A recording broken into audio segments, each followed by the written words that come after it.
voting phase kita. Let's go. Di game yang kedua sudah ready. Yes, tampaknya untuk game yang kedua, Onyx akan mengamankan sisi biru dan first pick. Yep. Untuk Landa kuning dan juga Bigetron Suns kali ini akan mengamankan sisi merah. Mari kita lihat tentunya Onyx langsung gak pakai basa-basi, mereka nge-ban ke arah marksman. Bruno menjadi pilihan prioritas ban dari sisi mereka. Dan kalau dipikir-pikir nih Be, kira-kira apakah Coach Yeb dan juga Adi ini memprioritaskan hero buat Suns gak? AKA Paramis akan kekah dilepas. Iya, dan kalau kita melihat juga dari gerakan tim Bigetron Sons juga entah kenapa ketika mengandalkan draft yang lebih aman ya, mereka kayaknya mungkin lebih ingin memberikan kejutan terutama di second pick. Makanya mereka hadir di sini dengan second pick dan dengan tujuan biar mereka tuh nggak langsung mengandalkan hero yang muncul di pick keempat dan kelima kayak tadi. Oke. Jadi Luna Om Botaknya bisa bahkan di last pick nantinya. Oh, ini surprise ya, membaca juga terkait bagaimana karakteristik dari Onyx di 3 hero pertamanya. So we'll see, karena kita masih berkutat di fase banning phase juga. Bicara pattern, ini masih sama Paul juga untuk teman-teman dari Onyx ya. Cuman perbedaannya Paramis yang sempat jadi concern di first pick, first ban-nya Bigetron. Kini justru ada di tangan teman-teman Onyx yang coba untuk dihindari juga Paramis flex dari Luna Om Botak. Dan 1-1. 1-1 di ban kayaknya udah nggak kaget kalau misalkan kita melihat bagaimana kehadiran dari 1-1 sekarang. Oh. Dan Paramis juga yang sudah di ban artinya menandakan kalau Onyx ini masih dengan draft mid lane yang lebih aman. Tapi juga bisa dibilang lebih ke apa ya, opsionalnya banyak sih. Tapi Banyak, menurutku ada Valentina, Nolan. Terus juga kalau misalkan first pick berbicara Joy juga masih terbuka. Yep. Banyak sih Fanny juga masih, Fanny udah masih. Fanny udah di ban, Fanny udah di ban. Dan ya Guinevere? tentunya Guinevere yang belum terlihat tadi juga dari game yang pertama yang gak di ban sama sekali. Nggak jadi Dan opsi. bahkan gak di pick juga. Wait, Joy-nya di ban oleh teman-teman dari Onyx padahal mereka di first pick. Oke. Menandakan kalau mereka emang ya dari awal gak mau main dengan Joy. Gak mau kasih juga ke arah Bigetron tentunya. Dan yang mungkin membesar kemungkinan, memperbesar kemungkinan kalau mereka ingin mengamankan Nolan. Probably ya, Nolan kembali untuk Kyrie ini masih besar peluangnya untuk first pick mereka kalau Tidak di ban. ya jika tidak masuk ke fase banning terakhirnya nih dari teman-teman Bigetron, tapi mempertaruhkan juga dari sosok Angela sebetulnya ya yang bisa aja open. Dan terlepas mengingat ini jadi concern juga di banning sebelumnya. So we'll see. Dari satu hero terakhir yang Nah, Ini ini juga jangan ditiru ya teman-teman ya. Ini juga Beli nih, fleeting time di Selena. si Biar paling spam. penting tuh ultimate Selena tuh. biar spam. Oh, tapi ada yang sering ngasih info begitu Gon masalahnya. Alice no ulti, Selena no ulti, Roger no ulti. Tuh mending kayaknya boleh sih dininjain kayak gitu. Berat di itu. ghosting boleh ya, Ya kita di ghosting yang nggak ngasih apa-apa sih. info kayak begitu boleh sih dininjain sekali aja gitu loh. Biar ada efek jeraknya gitu minimal. Benar. Dan Tapi namanya kalau dari aset terkini Loh, itu ada Guinevere. Nolan Ada yang ditutup. Guinevere. Nolan Guinevere. tertutup first pick Guinevere Guinevere kayaknya. first pick kah? Kayaknya sih dari Onyx ya. Guinevere first pick untuk flexible pick. Yang biasanya kita melihat flexible pick dari Onyx itu di second pick, sekarang mereka menunjukkannya di first pick. menarik. Apalagi ini masih fleksibel ya, kita Ini belum masih melihat memproses loh. ya. Cara Proses Onyx, banget, itu masih dia. proses banget. Masih memproses banget ini Bisa apa yang ada di tadi tangan Keyboy terlihat bisa. atau Kyrie. Kalau misalkan di tangan Keyboy dia akan membawakan flicker, jadi spatial migrationnya bakal jauh banget loncatannya.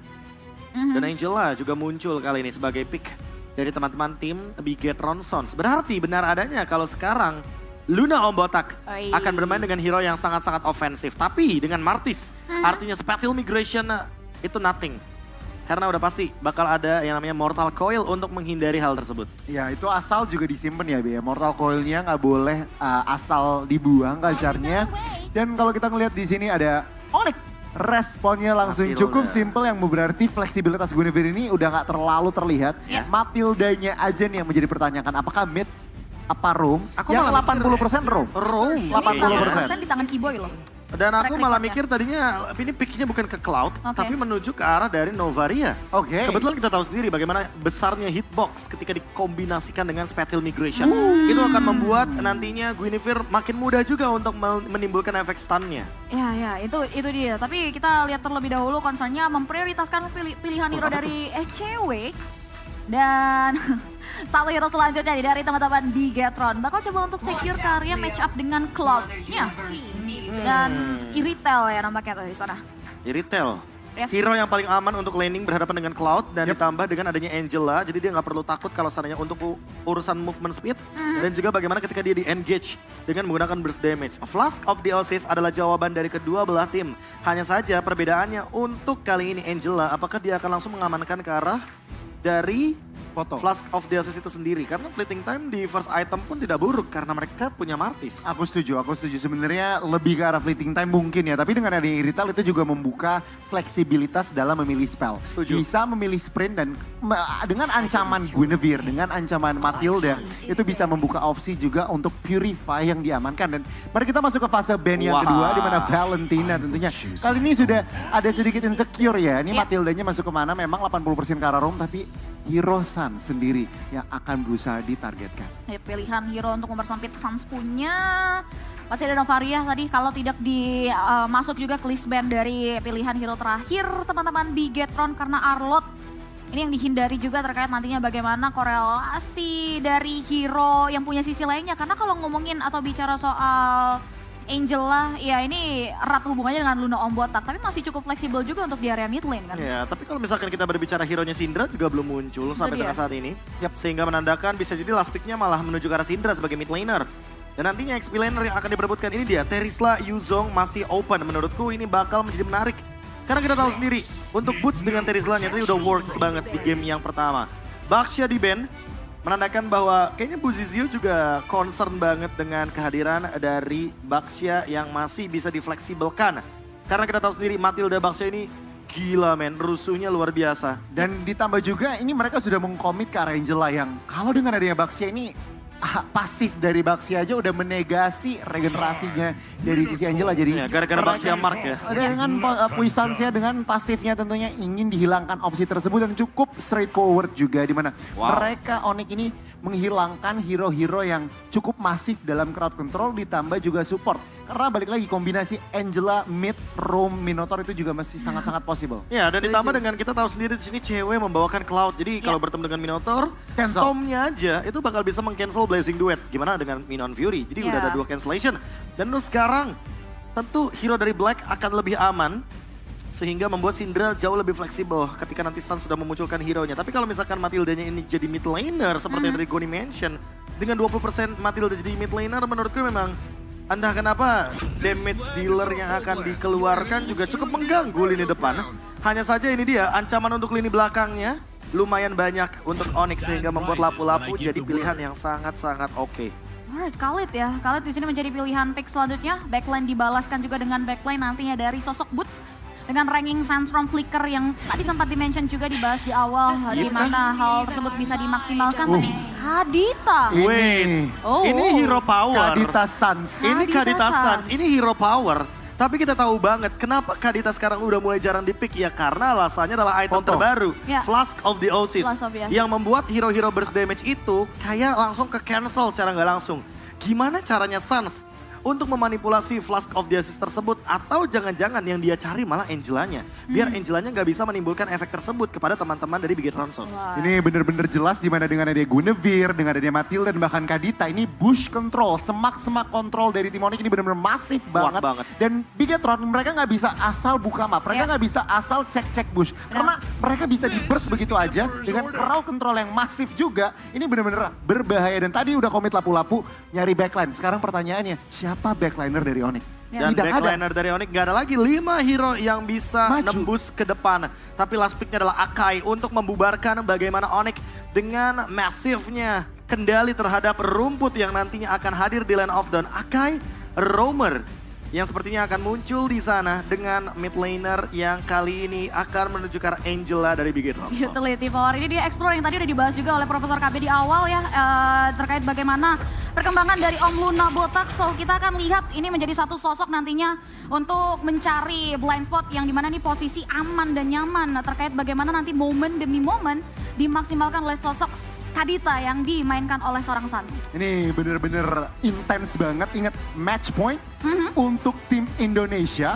Match point untuk tim Landa Kuning Onyx tentunya. Dan mari kita lihat bersama-sama Apa yang akan terjadi? Apakah 2-0 atau malah teman-teman dari Bigetron Sons berhasil menyamakan kedudukan, memaksakan game yang ketiga tentunya. Welcome to the land of dawn. Dan Taman Ismail Marzuki, terima kasih. Tepuk tangannya, mari kita dukung tim Landa Kuning. Ya, itu dia. Mari kita berikan support penuh.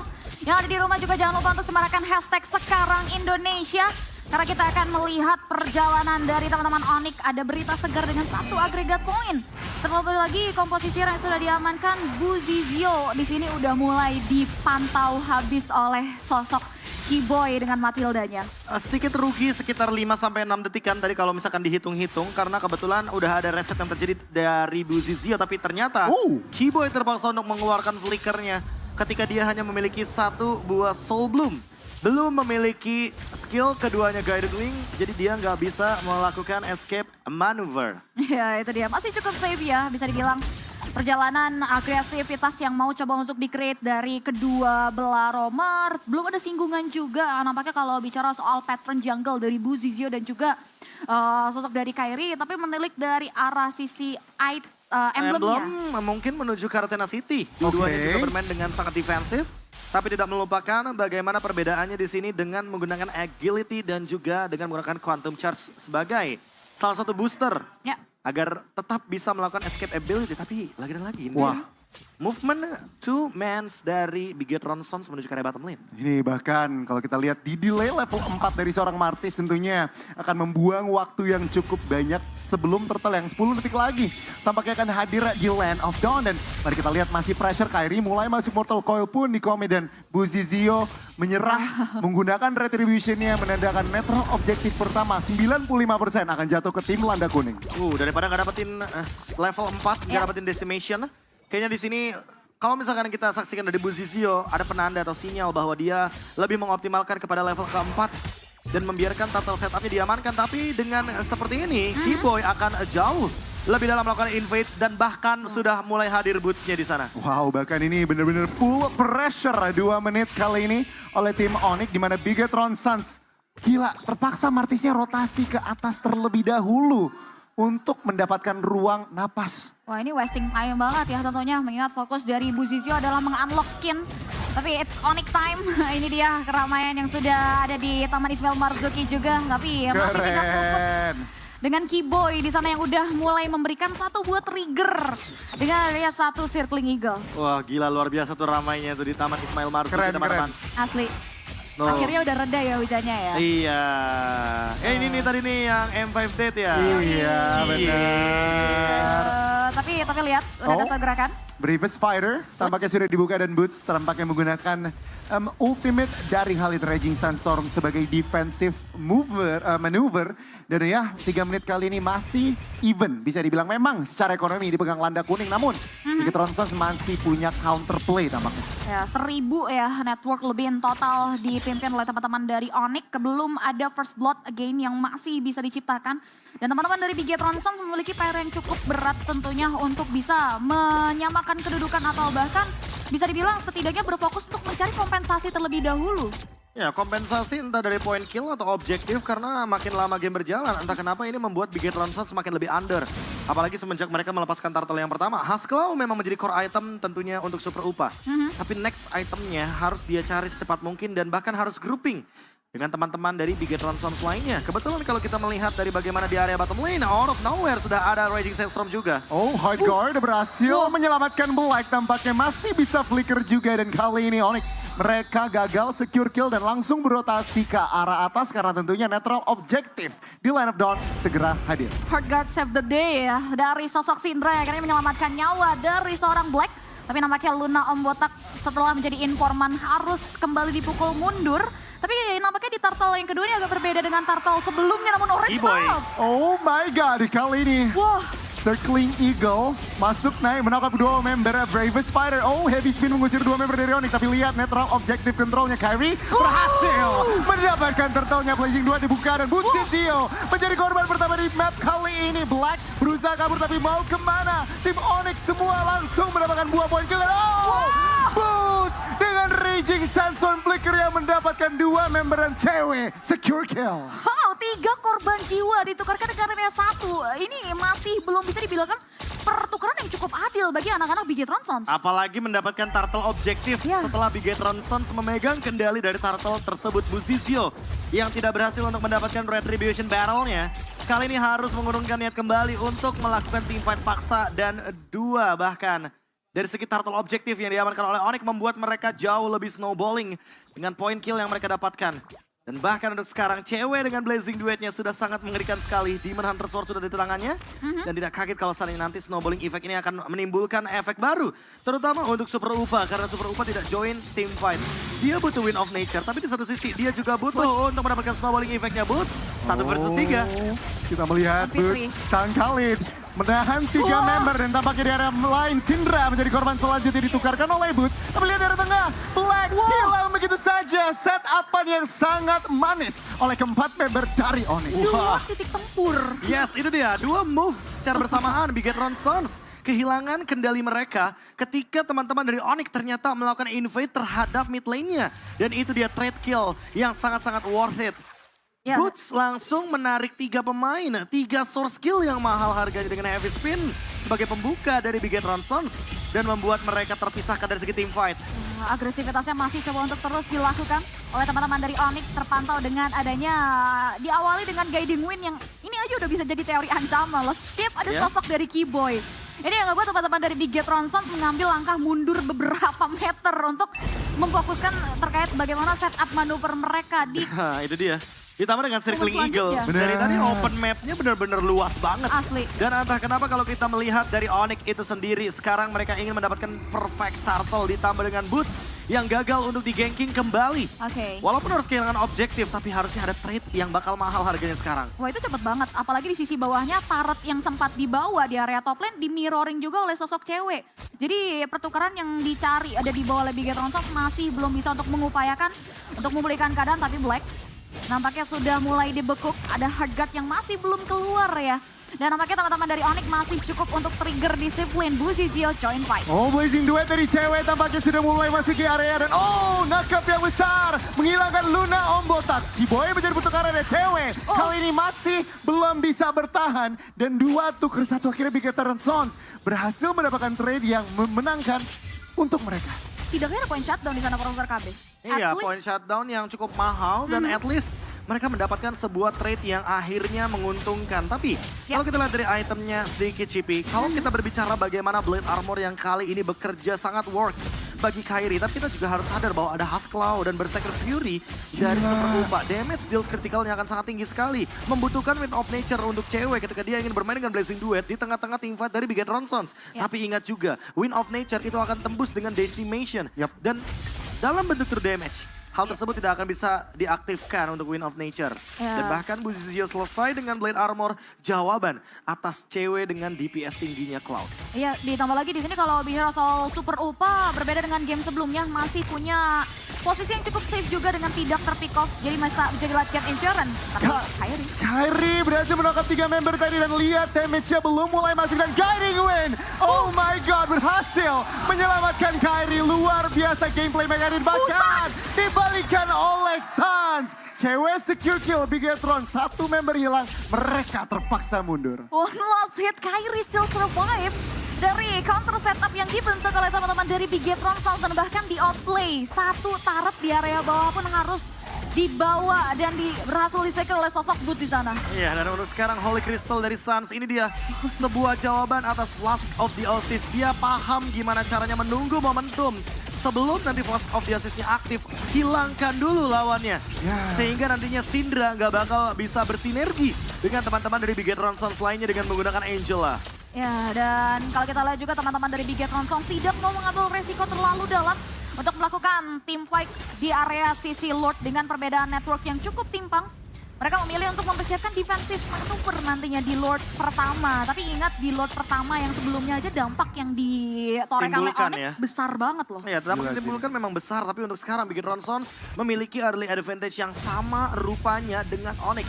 Beda dengan game yang pertama, karena kalau kita lihat dari instant replay, pertukaran yang terjadi sekarang bukan lagi pertukaran yang kayak 1 ditukar sama 4, 1 ditukar sama 3, enggak.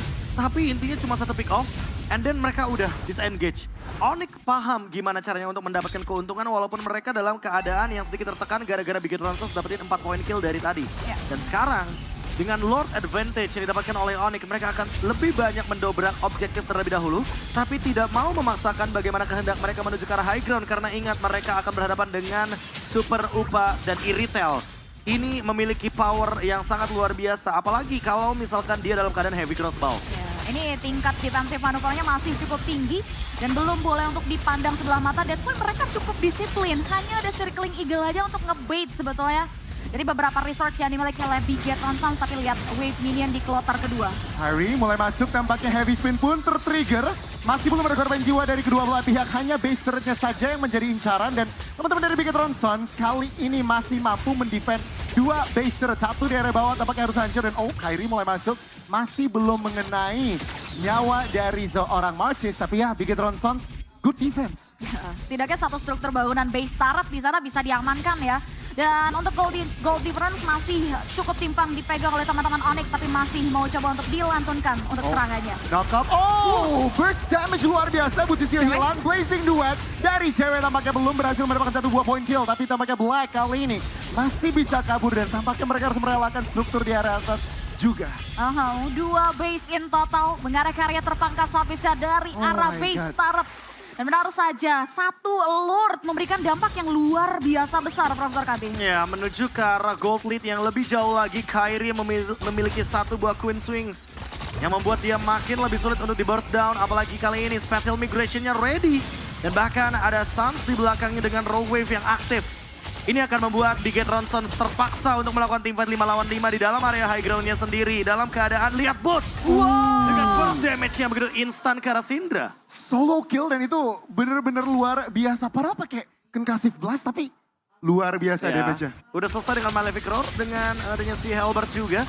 Sehingga membuat Flask of the Oasis tidak begitu efisien di tangan dari Syndra. Yap, apalagi dengan adanya tambahan power dari sosok Suns yang udah ngelakuin karya Holy Crystal. Dan Keyboy tentunya. Gokil. Dengan menggunakan recall yang sangat on point sekali di sana.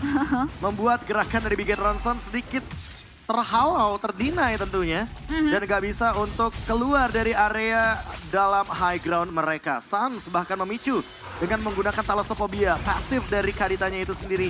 Dan membuat Kyrie memiliki waktu yang begitu luas, begitu banyak untuk mendapatkan objektif terhadap Lord. 10.000 ya gold different in total yang ngebuat Bigetron Suns gak mau lagi mengambil resiko untuk setup di area Lord. Terlalu besar resiko yang diterima nantinya. Dan lihat juga bagaimana Boots menyelesaikan Blade of Despair-nya. Ini akan menimbulkan efek yang begitu mengerikan dengan Raging Sandstorm, flickernya ready. Kombonya pun banyak. Ada Spatial Migration dari Kyrie juga, sehingga kita harus melihat combo seperti apa yang akan dibawakan oleh Onyx. Apakah di push terakhir knock up ke arah 3 member. Bravest Visor dibuka begitu saja. 3 minion masuk. Langsung kita lihat teman-teman. Brutzi Gio masih bisa kabur tampaknya. Tapi damage-nya tentunya mulai berasa, dan Black menjadi korban pertama. Luna membatak dan base terbuka. Bebasan Onyx. Mereka mampu clean sweep. Representasi dari Brazil 2-0. Oke, Bigetron Suns berhasil dibuat untuk bertekuk lutut dari Onyx yang mengamuk untuk match pembukaan mereka, dan bahkan